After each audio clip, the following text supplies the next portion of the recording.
ನಮಸ್ಕಾರ ಸ್ನೇಹಿತರೆ, ಕೊನೆಗೂ ಸಚಿವ ಲಕ್ಷ್ಮಿ ಹೆಬ್ಬಾಳ್ಕರ್ ಅವರು ಗೃಹಲಕ್ಷ್ಮಿ ಯೋಜನೆ ಹಣ ಯಾರಿಗೆ ಜಮೆ ಆಗುತ್ತೆ, ಯಾರಿಗೆ ಜಮೆ ಆಗೋಲ್ಲ, ಯಾವಾಗ ಜಮೆ ಆಗುತ್ತೆ, ಬಿಪಿಎಲ್ ಕಾರ್ಡ್ ಇರಬೇಕಾ ಇರಬಾರ್ದಾ ಎಲ್ಲದರ ಬಗ್ಗೆ ಕ್ಲಾರಿಟಿ ಕೊಟ್ಟಿದ್ದಾರೆ ಸ್ನೇಹಿತರೆ. ಈ ಒಂದು ವಿಡಿಯೋ ಗೃಹಲಕ್ಷ್ಮಿ ಯೋಜನೆ ಫಲಾನುಭವಿಗಳಿಗೆ ಬಹಳ ಮುಖ್ಯವಾಗಲಿದೆ. ಹಾಗಾಗಿ ವಿಡಿಯೋನ ಸ್ವಲ್ಪನೂ ಸ್ಕಿಪ್ ಮಾಡಬೇಡಿ. ಇನ್ನು ರಾಜ್ಯದ ರೈತರಿಗೂ ಕೂಡ ಗುಡ್ ನ್ಯೂಸ್ ಕೊಟ್ಟ ಸರ್ಕಾರ. ಹಗಲು ವೇಳೆ 7 ಗಂಟೆ ವಿದ್ಯುತ್ ಪೂರೈಕೆಗೆ ಗ್ರೀನ್ ಸಿಗ್ನಲ್ ಸಿಕ್ಕಿದೆ. ನೀವು ಕೂಡ ರೈತರಾಗಿದ್ದರೆ ವಿಡಿಯೋನ ಸ್ವಲ್ಪನೂ ಸ್ಕಿಪ್ ಮಾಡಬೇಡಿ, ಪೂರ್ತಿಯಾಗಿ ನೋಡಿ.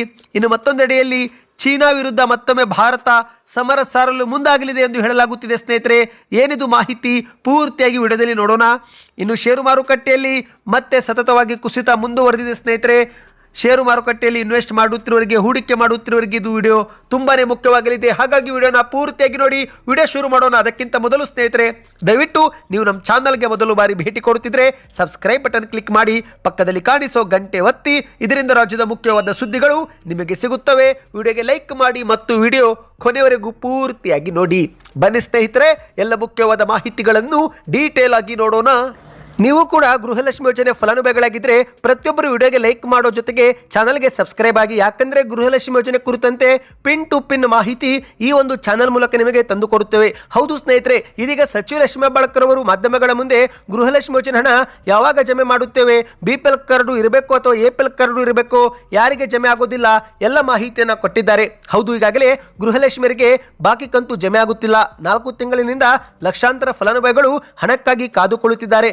ಇಂತಹ ಹೊತ್ತಲ್ಲಿ ಮಾಧ್ಯಮಗಳ ಮುಂದೆ ಸಚಿವ ಲಕ್ಷ್ಮಿ ಹೆಬ್ಬಾಳ್ಕರ್ ಅವರು ಪೂರ್ತಿಯಾಗಿ ಕ್ಲಾರಿಟಿ ಕೊಟ್ಟಿದ್ದಾರೆ. ಹೌದು ಸ್ನೇಹಿತರೆ, ಮೊದಲಿಗೆ ಲಕ್ಷ್ಮಿ ಹೆಬ್ಬಾಳ್ಕರ್ ಅವರು ಹೇಳಿದ್ದೇನೆಂದ್ರೆ, ಹಣಕಾಸು ಇಲಾಖೆದವರು ಅನುಮತಿ ನೀಡಿದ ತಕ್ಷಣವೇ 2025ನೇ ಫೆಬ್ರವರಿ ಮತ್ತು ಮಾರ್ಚ್ ತಿಂಗಳ 4,000 ರೂಪಾಯಿ ಫಲಾನುಭವಿಗಳಿಗೆ ಜಮೆ ಮಾಡುತ್ತೇವೆ ಎಂದು ಒಪ್ಪಿಕೊಂಡಿದ್ದಾರೆ. ಅಂದರೆ ಇದರ ಅರ್ಥ ಸ್ನೇಹಿತರೆ, ಲಕ್ಷಾಂತರ ಫಲಾನುಭವಿಗಳಿಗೆ 2025ರ ಫೆಬ್ರವರಿ ಮತ್ತು ಮಾರ್ಚ್ ತಿಂಗಳ ಕಂತು ಜಮಾ ಆಗಿಲ್ಲ. ಇನ್ನು ಈ ಬಗ್ಗೆ ಲಕ್ಷ್ಮಿ ಹೆಬ್ಬಾಳ್ಕರ್ ಅವರು ಮತ್ತಷ್ಟು ಮಾಹಿತಿ ಕೊಟ್ಟಿದ್ದು ಮುಖ್ಯಮಂತ್ರಿ ಸಿದ್ದರಾಮಯ್ಯರ ಗಮನಕ್ಕೂ ಕೂಡ ಇದು ಬಂದಿದೆ. ಸದನದಲ್ಲಿ ಸಿದ್ದರಾಮಯ್ಯರು ಉತ್ತರವು ಕೂಡ ಕೊಟ್ಟಿದ್ದಾರೆ. ಆದಷ್ಟು ಬೇಗನೆ ಈ ಒಂದು ಹಣವನ್ನು ಜಮೆ ಮಾಡುತ್ತೇವೆ ಎಂದು ಲಕ್ಷ್ಮಿ ಹೆಬ್ಬಾಳ್ಕರ್ ಅವರು ಹೇಳಿದ್ದಾರೆ. ಇನ್ನು ಇದೇ ಮಧ್ಯೆ ಅನರ್ಹರ ರೇಷನ್ ಕಾರ್ಡ್ ರದ್ದಾದರೆ ಅವರಿಗೆ ಹಣ ಸಂದೇಹವಾಗುವುದಿಲ್ವಾ ಎಂದು ಮಾಧ್ಯಮದವರು ಕೇಳಿದ ಪ್ರಶ್ನೆಗೆ ಸಚಿವ ಲಕ್ಷ್ಮಿ ಹೆಬ್ಬಾಳ್ಕರ್ ಅವರು 2 ರೀತಿಯ ಉತ್ತರವನ್ನು ಕೊಟ್ಟಿದ್ದಾರೆ. ಅಂದ್ರೆ ಸ್ನೇಹಿತರೆ, ಮೊದಲಿಗೆ ಲಕ್ಷ್ಮಿ ಹೆಬ್ಬಾಳ್ಕರ್ ಅವರು ಏನು ಹೇಳಿದ್ರು ಅಂದ್ರೆ, ಬಿಪಿಎಲ್ ಕಾರ್ಡ್ ರದ್ದಾದ್ರೆ ಆಗ ನ್ಯಾಚುರಲ್ ಆಗಿ ಗೃಹಲಕ್ಷ್ಮಿ ಯೋಜನೆಯು ಕೂಡ ಬಂದ್ ಆಗುತ್ತೆ, ಇದು ಸಾಮಾನ್ಯ ಎಂದಿದ್ದಾರೆ. ಆದರೆ ನಂತರ ಮಾಧ್ಯಮದವರು ಮತ್ತೆ ನೀವು ಬಿಪಿಎಲ್ ಎಪಿಎಲ್ ಇಬ್ಬರಿಗೂ ಕೂಡ ಗೃಹಲಕ್ಷ್ಮಿ ಯೋಜನೆ ಹಣ ಹಾಕುತ್ತಿದ್ದೀರಲ್ವಾ ಎಂದು ಕೇಳಿದಾಗ ಆಗ ಲಕ್ಷ್ಮಿ ಹೆಬ್ಬಾಳ್ಕರ್ ಅವರು ಹೌದು, ಎಪಿಎಲ್ ಇದ್ರೂ ಹಾಕುತ್ತೇವೆ ಗೃಹಲಕ್ಷ್ಮಿ ಯೋಜನೆ ಹಣ, ಬಿಪಿಎಲ್ ಕಾರ್ಡ್ ಇದ್ರೂ ಕೂಡ ಗೃಹಲಕ್ಷ್ಮಿ ಯೋಜನೆ ಹಾಕುತ್ತೇವೆ, ಆದರೆ ಆದಾಯ ತೆರಿಗೆ ಮಾತ್ರ ಕಟ್ಟುತ್ತಿರಬಾರದು ಎಂದು ಮತ್ತೊಮ್ಮೆ ಸ್ಪಷ್ಟಪಡಿಸಿದ್ದಾರೆ. ಅಂದ್ರೆ ಸ್ನೇಹಿತರೆ, ಮೊದಲಿಗೆ ಬಿಪಿಎಲ್ ಕಾರ್ಡ್ ರದ್ದಾದ್ರೆ ಗೃಹಲಕ್ಷ್ಮಿ ಯೋಜನೆಯು ಕೂಡ ಬಂದ್ ಆಗುತ್ತೆ ಅಂತ ಹೇಳಿ ನಂತರ ತಕ್ಷಣವೇ ಗೃಹಲಕ್ಷ್ಮಿ ಯೋಜನೆ ಹಣ ಎಪಿಎಲ್ ಕಾರ್ಡ್ ಇದ್ದವರಿಗೂ ಕೊಡ್ತೀವಿ, ಬಿಪಿಎಲ್ ಕಾರ್ಡ್ ಇದ್ದವರಿಗೂ ಕೊಡ್ತೀವಿ, ಅಂತ್ಯೋದಯ ಪಡಿತರ ಚೀಟಿ ಇದ್ದವರಿಗೂ ಕೂಡ ಹಣ ಕೊಡುತ್ತೇವೆ, ಆದರೆ ಕುಟುಂಬದಲ್ಲಿ ಯಾರಾದರೂ ಜಿಎಸ್ಟಿ ಅಥವಾ ಆದಾಯ ತೆರಿಗೆ ಪಾವತಿ ಮಾಡುತ್ತಿದ್ರೆ ಮಾತ್ರ ಗೃಹಲಕ್ಷ್ಮಿ ಯೋಜನೆಯ ಸಹಾಯಧನ ಸಿಗೋದಿಲ್ಲ ಎಂದು ಹೇಳಿಕೆ ಕೊಟ್ಟಿದ್ದಾರೆ. ಅಂದ ಹಾಗೆ ಸ್ನೇಹಿತರೆ, ಇಲ್ಲಿ ಲಕ್ಷ್ಮಿ ಹೆಬ್ಬಾಳ್ಕರ್ ಅವರು ಮತ್ತೊಂದು ಮಾಹಿತಿ ಕೊಟ್ಟಿದ್ದಾರೆ. ಅದೇನೆಂದ್ರೆ, ಗೃಹಲಕ್ಷ್ಮಿ ಯೋಜನೆ ಹಣವನ್ನು ಪಡಿತರ ಚೀಟಿ ಆಧರಿಸಿ ಹಣ ಹಾಕುತ್ತಿದ್ದೇವೆ ಎಂದಿದ್ದಾರೆ. ಅಂದ್ರೆ ಆಹಾರ ಇಲಾಖೆ ನಿಯಮ ಪಾಲನೆ ಮಾಡದ ಪಡಿತರ ಚೀಟಿ ರದ್ದು ಮಾಡಲಾಗುತ್ತಿದ್ದು, ಆಹಾರ ಇಲಾಖೆ ಡೇಟಾಬೇಸ್ ಪ್ರಕಾರವೇ ಗೃಹಲಕ್ಷ್ಮಿ ಯೋಜನೆ ಹಣ ಹಾಕುತ್ತಿದ್ದೇವೆ. ಒಂದೊಮ್ಮೆ ಆಹಾರ ಇಲಾಖೆದವರೇ ನಿಮ್ಮ ಹೆಸರನ್ನ ತೆಗೆದ್ರೆ ಆಗ ಸಾಮಾನ್ಯವಾಗಿ ಗೃಹಲಕ್ಷ್ಮಿ ಯೋಜನೆ ಹಣವು ಕೂಡ ಜಮೆ ಆಗುವುದಿಲ್ಲ ಎಂದು ಲಕ್ಷ್ಮಿ ಹೆಬ್ಬಾಳ್ಕರ್ ಅವರು ಹೇಳಿಕೆಯನ್ನು ಕೊಟ್ಟಿರುವಂತದ್ದು. ಅಂದ ಹಾಗೆ ಸ್ನೇಹಿತರೆ, ನಿಮ್ಮ ಹತ್ತಿರವೂ ಕೂಡ ಬಿಪಿಎಲ್ ಕಾರ್ಡ್ ಇದ್ರೆ ನಿಮಗಿದೊಂದು ಮುಖ್ಯವಾದ ಮಾಹಿತಿ.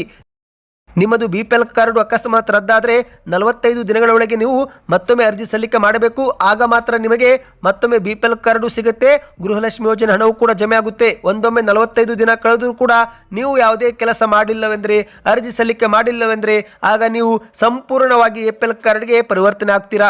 ಹೌದು ಸ್ನೇಹಿತರೆ, ಈ ಒಂದು ಈಗ ಬಿಪಿಎಲ್ ಕಾರ್ಡ್ ರದ್ದು ಮಾಡುವ ಪ್ರಕ್ರಿಯೆ ಆಗಲೇ ಶುರುವಾಗಿದೆ.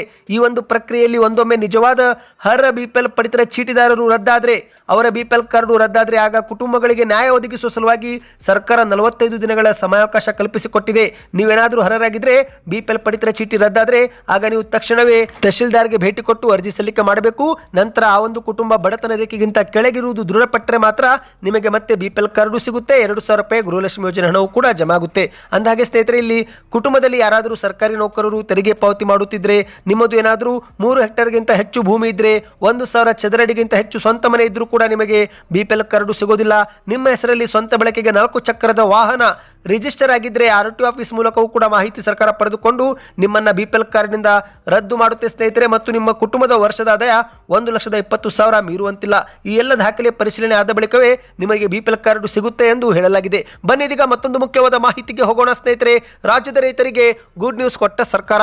ಹೌದು ಸ್ನೇಹಿತರೆ, ಮುಂಬರುವ ಬೇಸಿಗೆಯಲ್ಲಿ ಬೇಡಿಕೆಗೆ ಅನುಸಾರವಾಗಿ ಸಮರ್ಪಕ ವಿದ್ಯುತ್ ಸರಬರಾಜಿಗೆ ಅಗತ್ಯ ಸಿದ್ಧತೆಗಳನ್ನು ಮಾಡಿಕೊಂಡು ಯಾವುದೇ ಕಾರಣಕ್ಕೂ ಈ ಬಾರಿ ಲೋಡ್ ಶೆಡ್ಡಿಂಗ್ಗೆ ಅವಕಾಶ ಸಿಗದಂತೆ ನೋಡಿಕೊಳ್ಳಬೇಕು ಎಂದು ಇಂಧನ ಸಚಿವರಾಗಿರುವ KJ ಜಾರ್ಜ್ ಅವರು ಇಂಧನ ಇಲಾಖೆ ಎಲ್ಲ ಅಧಿಕಾರಿಗಳಿಗೆ ಸೂಚನೆ ಕೊಟ್ಟಿದ್ದಾರೆ. ಹೌದು, ಈ ಬಾರಿಯ ಬೇಸಿಗೆಯಲ್ಲಿ ಸಮರ್ಪಕ ವಿದ್ಯುತ್ ಪೂರೈಕೆಗೆ ಈಗಲೇ ನೀವು ಹುಷಾರಾಗಿರಬೇಕು ಎಂದು ಅಧಿಕಾರಿಗಳೊಂದಿಗೆ ಸಭೆ ಮಾಡಿ ಸೂಚನೆ ಕೊಟ್ಟಿದ್ದಾರೆ ಸ್ನೇಹಿತರೆ.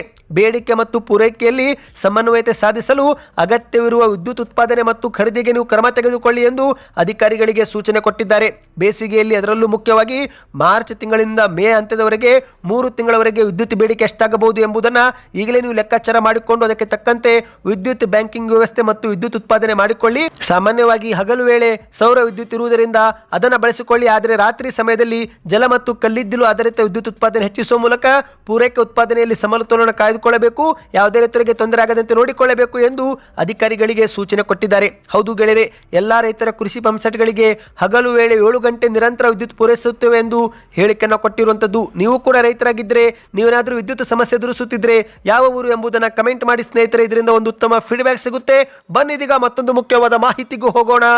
2026 ಬಜೆಟ್ಗೆ ಕೆಲವೇ ವಾರ ದೂರವಿದೆ. ಹೌದು ಸ್ನೇಹಿತರೆ, ಈ ಬಾರಿ ಫೆಬ್ರವರಿ 1 ಭಾನುವಾರವಿದ್ದರೂ ಅದೇ ದಿನ ಕೇಂದ್ರ ಸರ್ಕಾರ ಬಜೆಟ್ ಮಂಡನೆ ಮಾಡಲಿದೆ. ಈ ಬಾರಿ ಕೇಂದ್ರ ಸರ್ಕಾರದ ಗಮನ ತೆರಿಗೆ ಮತ್ತು ಯೋಜನೆಗಳಿಗೆ ಮಾತ್ರ ಸೀಮಿತವಾಗಿಲ್ಲ, ಬದಲಿಗೆ ಚೀನಾ ಮೇಲಿನ ಭಾರಿ ಅವಲಂಬನೆ ಕಡಿಮೆ ಮಾಡಲು ಮತ್ತು ಭಾರತ ಈಗ ಮುಂಬರುವ ಕ್ರಮವನ್ನು ಏನು ತೆಗೆದುಕೊಳ್ಳುತ್ತೆ ಎಂಬ ಕುರಿತಂತೆ ಚರ್ಚೆ ಮಾಡಲು ಸಭೆ ಮಾಡಲಾಗುತ್ತಿದೆ. ಹೌದು ಸ್ನೇಹಿತರೆ, ಕೇಂದ್ರದ ಸರ್ಕಾರವು ಪ್ರಮುಖ ಕಾರ್ಯತಂತ್ರದ ಬದಲಾವಣೆ ಈ ಬಾರಿ ಮಾಡಬಹುದು. ವಿಶೇಷವಾಗಿ ಎಲೆಕ್ಟ್ರಾನಿಕ್ಸ್, ಇಂಧನ, ರಕ್ಷಣೆ, ಯಂತ್ರೋಪಕರಣ ಮತ್ತು ಕಚ್ಚಾ ವಸ್ತುಗಳ ಪ್ರಮುಖ ಕ್ಷೇತ್ರಗಳಲ್ಲಿ ಈ ಬಾರಿ ದೊಡ್ಡ ಬದಲಾವಣೆ ಆಗಲಿದೆ. ಯಾಕಂದ್ರೆ ಕಳೆದ ಕೆಲವು ವರ್ಷಗಳಿಂದ ಕೊರೋನಾ ವೈರಸ್, ಸಾಂಕ್ರಾಮಿಕ ರೋಗ, ಜಾಗತಿಕ ಯುದ್ಧಗಳು ಮತ್ತು ಪೂರೈಕೆ ಸೇರಿದಂತೆ ಹಲವು ಅಡೆತಡೆಗಳಿಂದ ಒಂದು ದೇಶದ ಮೇಲೆ ಅತಿಯಾಗಿ ಭಾರತ ಅವಲಂಬಿತವಾಗಿರುವುದು ಎಷ್ಟು ಅಪಾಯಕಾರಿ ಎಂಬುದು ಈಗಾಗಲೇ ಸರ್ಕಾರಕ್ಕೆ ಗೊತ್ತಾಗಿದೆ. ಈ ಒಂದು ಅನುಭವವನ್ನು ಈಗ ಭಾರತ ಚಿಂತನೆ ಮಾಡುತ್ತಿದ್ದು, ಮುಂಬರುವ ದಿನಗಳಲ್ಲಿ ಎಲ್ಲವೂ ಕೂಡ ಭಾರತದಲ್ಲಿನ ಉತ್ಪಾದನೆ ಆಗುವ ರೀತಿ ಬಗ್ಗೆ ಕೇಂದ್ರ ಸರ್ಕಾರ ಚಿಂತನೆ ಮಾಡ್ತಾ ಇದೆ. ಹೌದು, ಇದೀಗ ಮೋದಿ ಸರ್ಕಾರದ ನಿರ್ಧಾರಕ್ಕೆ ನೆರೆ ರಾಷ್ಟ್ರದ ಆರ್ಥಿಕತೆಗೆ ದೊಡ್ಡ ಪೆಟ್ಟು ಬೀಳಲಿದೆ.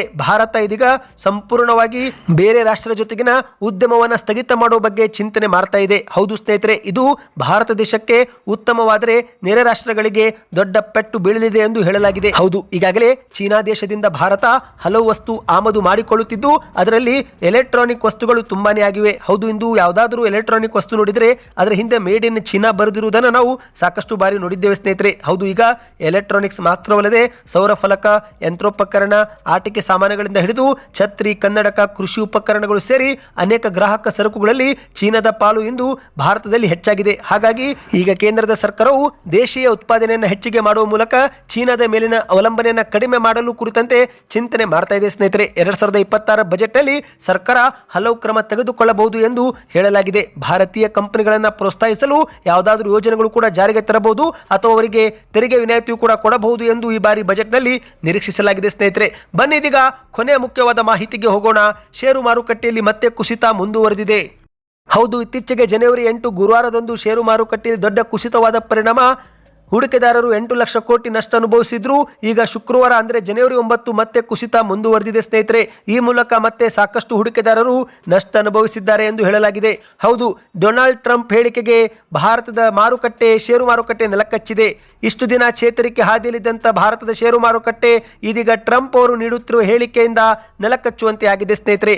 ಅಮೆರಿಕದ ಅಧ್ಯಕ್ಷ ಡೊನಾಲ್ಡ್ ಟ್ರಂಪ್ ಅವರು ಭಾರತದ ಸರಕುಗಳ ಮೇಲೆ 500% ಸುಂಕ ಏರಿಕೆ ಮಾಡುವ ಒಂದು ಎಚ್ಚರಿಕೆ ಕೊಟ್ಟಿದ್ದು, ಇದರಿಂದ ವಿದೇಶಿ ಹೂಡಿಕೆದಾರರು ಸತತವಾಗಿ ಷೇರುಗಳನ್ನು ಮಾರಾಟ ಮಾಡುತ್ತಿದ್ದಾರೆ. ಹಾಗಾಗಿ ಸೆನ್ಸೆಕ್ಸ್, ನಿಫ್ಟಿ ಸೇರಿದಂತೆ ಹಲವು ಒಂದು ಇಂಡೆಕ್ಸ್ಗಳು ಭಾರಿ ನಷ್ಟ ಅನುಭವಿಸಿವೆ ಸ್ನೇಹಿತರೆ. ಇಂದು ಮತ್ತೆ ಸರಿಸುಮಾರು 250 ಪಾಯಿಂಟ್ಸ್ ಕೆಳಗೆ ಬಿದ್ದಿರುವುದು ಗಮನಾರ್ಹವಾಗಿದೆ. ಹೌದು, ರಷ್ಯಾದಿಂದ ಕಚ್ಚಾ ತೈಲ ಖರೀದಿಸುವ ಭಾರತದ ನಡೆಯನ್ನ ಅಮೆರಿಕದ ಅಧ್ಯಕ್ಷ ಡೊನಾಲ್ಡ್ ಟ್ರಂಪ್ ಅವರು ವಿರೋಧ ಮಾಡಿದ್ದಲ್ಲದೆ ಇನ್ನು ಮುಂದೆ ಭಾರತೀಯ ಸರಕುಗಳ ಮೇಲೆ ಹೆಚ್ಚಿನ ಸುಂಕ ವಿಧಿಸುವುದಾಗಿ ಎಚ್ಚರಿಕೆ ಕೊಟ್ಟಿದ್ದಾರೆ. ಇದೇ ಒಂದು ಕಾರಣಕ್ಕೆ ಇದೀಗ ಭಾರತದ ಷೇರು ಮಾರುಕಟ್ಟೆ ನೆಲಕಚ್ಚಿದೆ. ನೀವೇನಾದರೂ SIP, ನಿಫ್ಟಿ 50 ಟ್ರೇಡಿಂಗ್ ಮಾಡ್ತಿದ್ರೆ ಸ್ನೇಹಿತರೆ, ಈ ಬಗ್ಗೆ ನಿಮಗೆ ಮಾಹಿತಿ ಇರುತ್ತೆ. ನಿಮಗೇನಾದರೂ ಷೇರು ಮಾರುಕಟ್ಟೆ ಬಗ್ಗೆ ಪ್ರತಿದಿನ ಮಾಹಿತಿ ಬೇಕಂದ್ರೆ ಕಮೆಂಟ್ ನಲ್ಲಿ ಷೇರು ಮಾರುಕಟ್ಟೆ ಮಾಹಿತಿ ಎಂದು ಕಮೆಂಟ್ ಮಾಡಿ. ಈ ಎಲ್ಲ ಮಾಹಿತಿ ಇಷ್ಟವಾಯ್ತಾ? ವಿಡಿಯೋಗೆ ಲೈಕ್ ಮಾಡಿ, ಚಾನಲ್ಗೆ ಸಬ್ಸ್ಕ್ರೈಬ್ ಮಾಡಿ, ವಿಡಿಯೋನ ಶೇರ್ ಮಾಡಿ.